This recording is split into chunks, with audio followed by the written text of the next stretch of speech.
A atração a seguir é recomendada para todas as idades.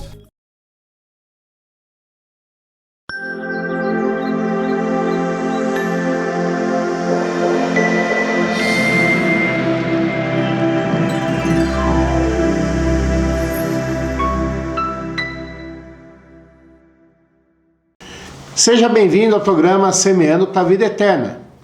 Esse é o programa da Igreja Presbiteriana de Lages. Nós estamos atuando aqui em Lages há mais de 100 anos e, com a graça de Deus, como uma igreja autônoma, com uma administração própria, há mais de 65 anos. Nós ficamos ali no centro, na rua Falso e Souza, número 353, próximo ao Cieja, vizinho do Cieja, próximo ao Poço BR, que tem ali na rua Correia Pinto. Você é convidado para estar conosco. Nossas principais atividades são domingo, culto às 9 horas da manhã. Logo depois nós temos a escola dominical. O que é escola dominical? A escola dominical é um tempo onde nós dividimos as pessoas que estão ali presentes pelas faixas etárias ou de interesse e conversamos sobre a Bíblia e discutimos assuntos do dia a dia. Por exemplo, na sala dos jovens e adultos, que eu sou o professor, nós estamos discutindo essa semana sobre a violência e qual deve ser a resposta do cristão diante da violência que existe nesse mundo. Você é convidado para estar conosco também aos domingos, às 19 horas, nos cultos da noite. Além disso, nós temos várias outras atividades. Temos programações para as crianças, para os jovens, para os adolescentes. Temos programações para todo mundo. Eu quero convidar você que é criança, que tem filhos entre 2 e 12 anos, a levar o seu filho no próximo dia 27, sábado, lá na Igreja Presbiteriana de Lages, da 1h até às 17 horas, nós teremos uma atividade especial para as crianças nesse sábado, aproveitando as férias escolares. Eu quero orar com você, quero convidar você para baixar a sua cabeça e orar comigo. Senhor nosso Deus e Pai, nós queremos te agradecer, porque podemos tirar um momento do nosso dia, Pai Santo, para ouvir, assistir esse programa, pensar um pouco sobre a tua palavra, pensar um pouco sobre como nós devemos viver, pensar um pouco sobre quem Tu és, Pai Santo. Te imploramos e te suplicamos que o Senhor fale conosco, fale ao nosso coração, Pai. É a nossa oração em nome de Jesus Cristo. Amém. Nós temos visto nos programas, o pastor Luiz tem pregado, bênção de Deus, eu tenho pregado aqui, e eu tenho falado muito sobre o Sermão da Montanha, o Sermão do Monte, como nós chamamos. Foi o primeiro grande sermão de Jesus Cristo que ele fez e está registrado em Mateus, o capítulo 5 até o capítulo 7. E nós já vimos que o cristão deve ser sal na terra, vimos que ele é a luz do mundo também. E hoje eu queria fazer uma pergunta para você. Nós vivemos num tempo em que as pessoas não gostam da lei. Ninguém gosta da lei. Quando a gente pensa em lei, em regra, a gente ouve assim, em regra, a gente já torce o nariz. Por exemplo, eu de vez em quando jogo um jogo chamado Uno, não sei se você já jogou. Lá em São Paulo tinha uma regra, no Rio de Janeiro tem outra regra, aqui em Santa Catarina tem outra regra, e cada um faz a sua regra. E quando a gente vai jogar esse jogo em outros locais, a gente fala assim, puxa, mas era tudo diferente. E a gente começa a pensar e olhar e falar assim, mas será que vale a pena tanto mudar tantas coisas assim? Essa é uma pergunta que eu quero fazer para você. Eu peguei o exemplo do jogo de Uno, porque muitas vezes a gente pensa e age como se nós pudéssemos fazer qualquer coisa, e se qualquer coisa tivesse bom. E a gente se esquece que regras, a gente se esquece que leis existem para que nós possamos sobreviver. a percalços que nós podemos enfrentar. Um exemplo clássico que eu vou te dar é colocar você numa situação problema hoje. Nós estamos aqui em Lages, ou estamos ali no meio oeste ouvindo esse programa, e talvez você decida ir para Florianópolis hoje, e você decida pegar a 282, e no seu coração você tomou uma decisão de: eu vou descer para Florianópolis com o meu carro andando a 180 km por hora. E você faz de tudo para manter essa velocidade. Bom, você que dirige, você já deve ter percebido que de descer para Florianópolis a 180 por hora, você vai causar um acidente e vai morrer. O limite de velocidade que existe de 80 km por hora é justamente para que você não morra. A lei existe para te proteger. A lei existe para te mostrar um caminho melhor a seguir. E é sobre isso que Jesus Cristo vai trabalhar aqui em Mateus capítulo 5, no Sermão do Monte, dos versículos 17 ao 20. E eu quero convidar você para acompanhar a leitura que eu farei nesse momento. Não penseis que vim revogar a lei ou os profetas. Não vim para revogar, vim para cumprir. Porque em verdade vos digo, até que o céu e a terra passem, nenhum i ou tio jamais passará da lei, até que tudo se cumpra. Aquele, pois, que violar um desses mandamentos, posto que dos menores, e assim ensinar aos homens, será considerado mínimo no reino dos céus. Aquele, porém, que os observar e ensinar, esse será considerado grande no reino dos céus. Porque vos digo, se a vossa justiça não excederem muito a dos escribas e fariseus, jamais entrareis no reino dos céus. Jesus Cristo questiona aqui uma noção de que quando as pessoas o reconheceram como Messias, falaram assim: acabou, nós não precisamos mais seguir a lei. A palavra Messias significa ungido de Deus, significa aquele que foi enviado por Deus para libertar o povo e tirar o povo da escravidão. Para o judeu normal, ele pensava na escravidão política, mas Jesus Cristo veio libertar da escravidão do pecado, para libertar da escravidão da morte, para libertar da escravidão do erro. É para isso que Jesus Cristo veio. E Jesus Cristo começa falando para eles: vocês estão pensando que eu vim para revogar a lei, que para vocês ela não faz mais sentido.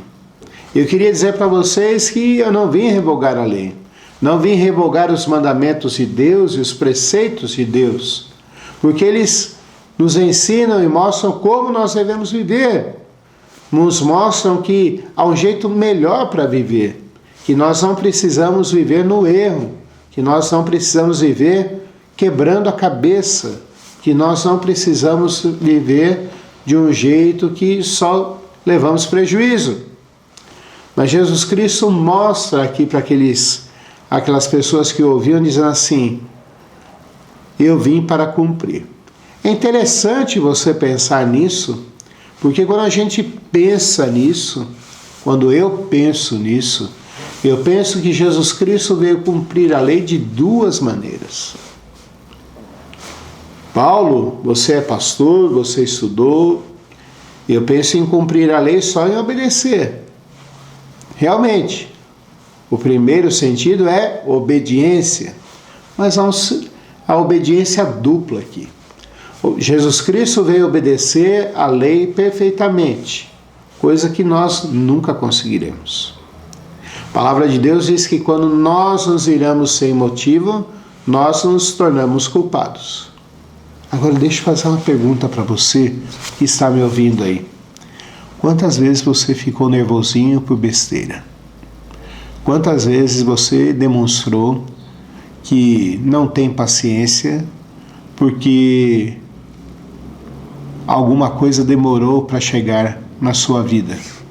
Quer seja uma refeição, quer seja alguma coisa que você esperava muito, Quantas vezes você não ficou nervoso por causa disso? Eu gosto de pegar esse exemplo de nervosismo, de ira, de ansiedade, porque ele demonstra bem o que está no nosso coração. A Bíblia fala que nós falamos e agimos conforme aquilo que está cheio no nosso coração, segundo aquilo que enche o nosso coração. E a gente é assim. Nós não conseguimos cumprir perfeitamente a lei de Deus. Mas Jesus Cristo cumpriu a lei de Deus no meu lugar e no seu lugar. Jesus Cristo, por exemplo, na questão de ira, quando ele foi preso, ele foi açoitado, bateram no seu rosto, cuspiram nele e ele não se irou. Quando ele estava pendurado no madeiro, pendurado na cruz, as pessoas o ofendiam, as pessoas o maltratavam, e ele, ao invés de orar e pedir para que Deus abrisse os céus e destruísse com tudo aquilo, ele virava e falava assim: Pai, perdoa-os porque eles não sabem o que fazem.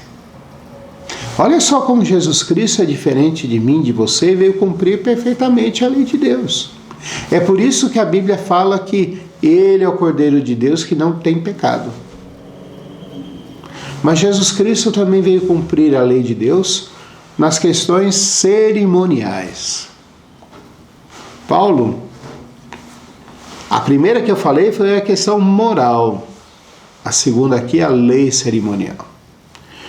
Desde que os nossos representantes, Adão e Eva, pecaram e se afastaram de Deus, desde aquele momento lá em Gênesis 3, Deus colocou que para haver perdão precisava haver derramamento de sangue. E antes os animais representavam isso, mas as pessoas eram salvas pela fé que Deus mandaria o Messias, Jesus Cristo. Quando Jesus Cristo veio aqui ao mundo, ele substituiu esses animais. Ele substituiu todos os sacrifícios que haviam no Antigo Testamento. Ele substituiu todas aquelas questões cerimoniais e cumpriu o que Deus tinha prometido para ele. João Batista, quando viu Jesus Cristo, falou: Eis o Cordeiro de Deus que tira o pecado do mundo. E como um cordeiro, ele se ofereceu por mim e por você. O autor aos Hebreus diz lá na sua carta, dizendo que Jesus Cristo era oferta e sacerdote e se ofereceu por mim e por você, para que eu e você pudéssemos ter a sua vida agora. Então, ele não veio revogar a lei, ele veio cumprir. Mas ele fala que a lei moral, aquela primeira lei de não matar, não roubar, não adulterar, não mentir, amar o seu pai e a sua mãe, não fazer imagens e ídolos, não criar ídolos no seu coração, ainda continua valendo, ainda continua existindo. A lei de amarmos o nosso próximo continua existindo. E ele fala aqui que até ele voltar, até que o céu e a terra passem, toda essa lei continua valendo.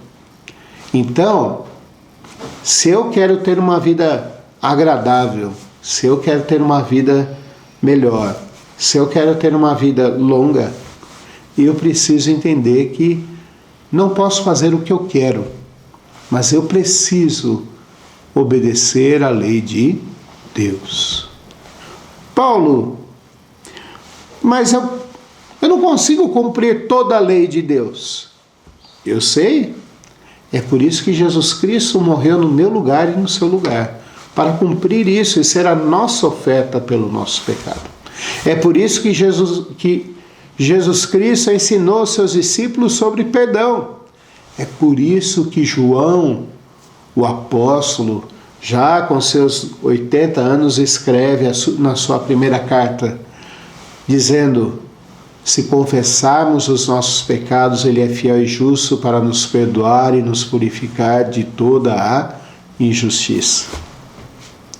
Jesus Cristo pode nos salvar, pode nos transformar, pode nos refazer.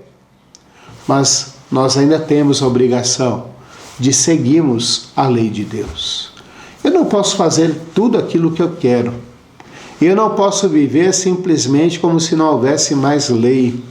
Eu não posso mais viver simplesmente como se não tivesse consequência alguma. Eu não posso mais viver como se eu não tivesse que prestar contas para Deus, porque eu sei que eu tenho. E isso é bom para mim. Eu tenho aprendido que nós precisamos ser pessoas para compartilhar e prestarmos conta. Talvez você olhe e fale assim, isso tudo é besteira, eu não quero nem saber disso. Deixa eu te falar uma coisa que eu quero que você entenda aqui. Nós não fomos feitos para vivermos sozinhos. Nós fomos feitos para vivermos em grupo.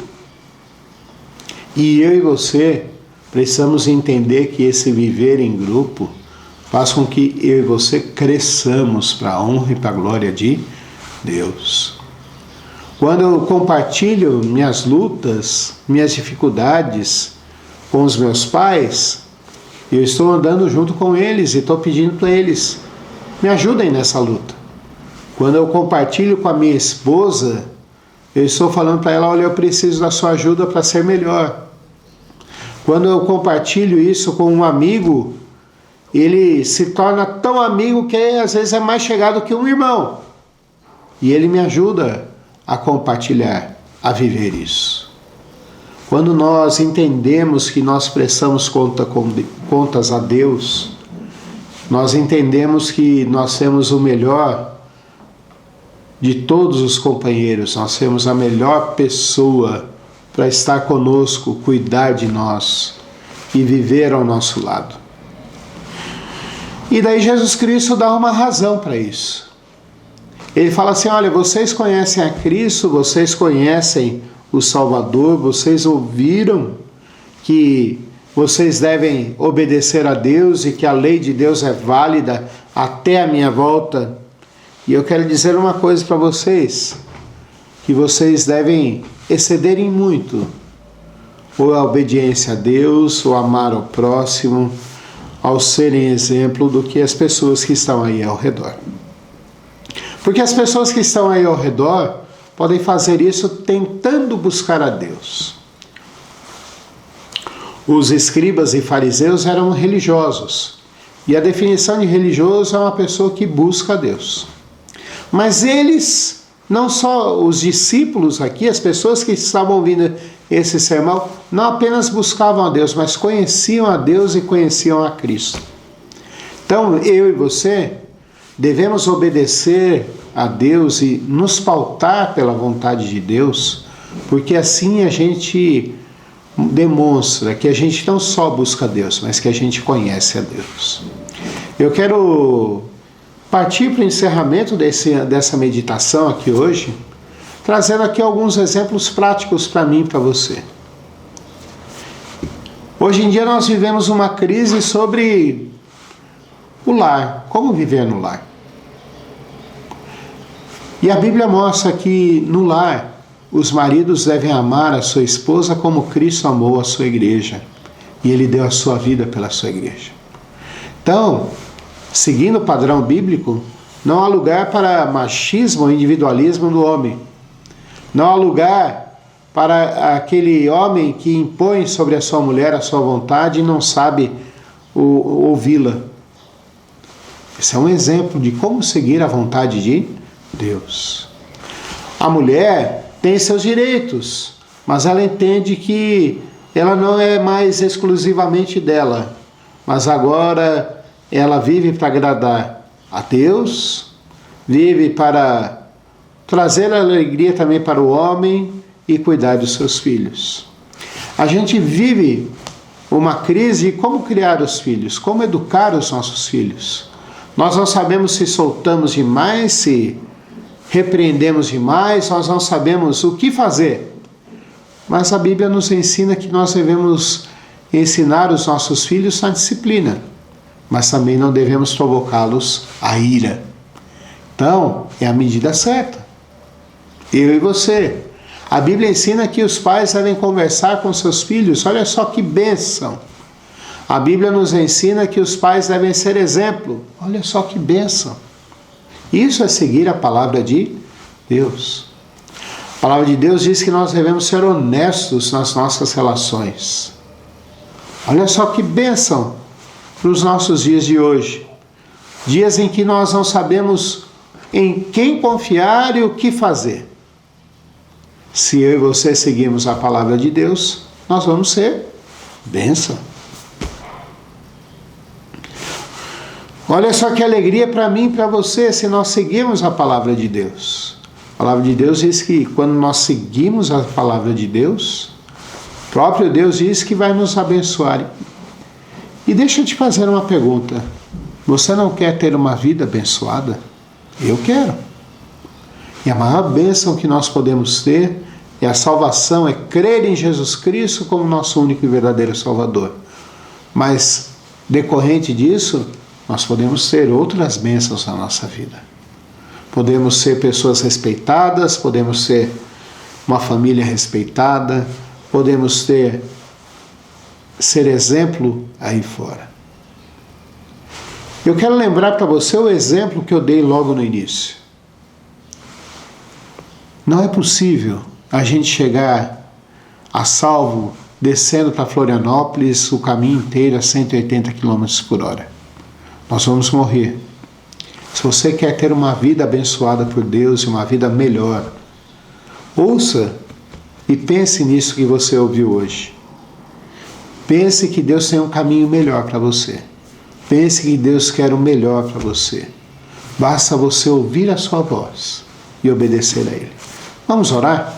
Senhor nosso Deus e Pai, nós ouvimos, Senhor Deus, lemos a Tua palavra, meditamos nela e queremos Te implorar e Te suplicar que o Senhor faça com que eu e as pessoas que estão ouvindo esse programa aguardem no coração, Pai Santo, e que nós possamos juntos pensar e viver a Tua palavra, Pai. Abençoa suas famílias, abençoa suas vidas, dê emprego, dê condições financeiras, dê saúde, dê salvação para eles, Pai Santo, dê harmonia nos seus lares, Pai Santo. Cuida de suas famílias, cuida de seus lares, cuida de seus empregos, cuida da sua vida espiritual, Pai Santo. Dê salvação para eles, faz com que eles creiam em Jesus.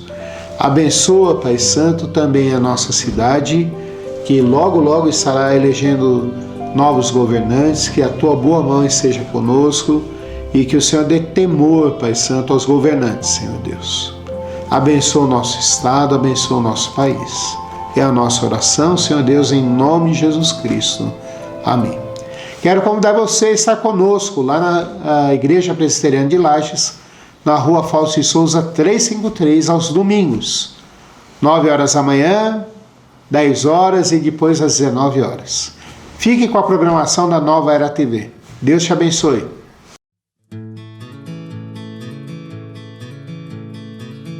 Castelo forte é o nosso Deus, escudo e boa espada, com seu poder defende os seus, a sua igreja amada,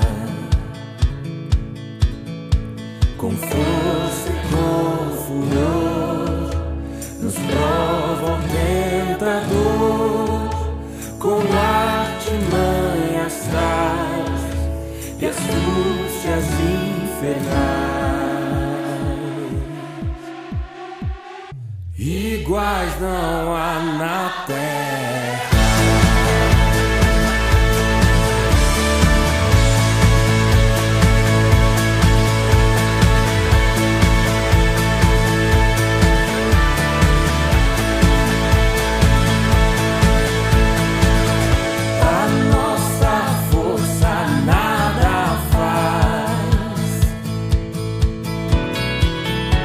Estamos nós perdidos.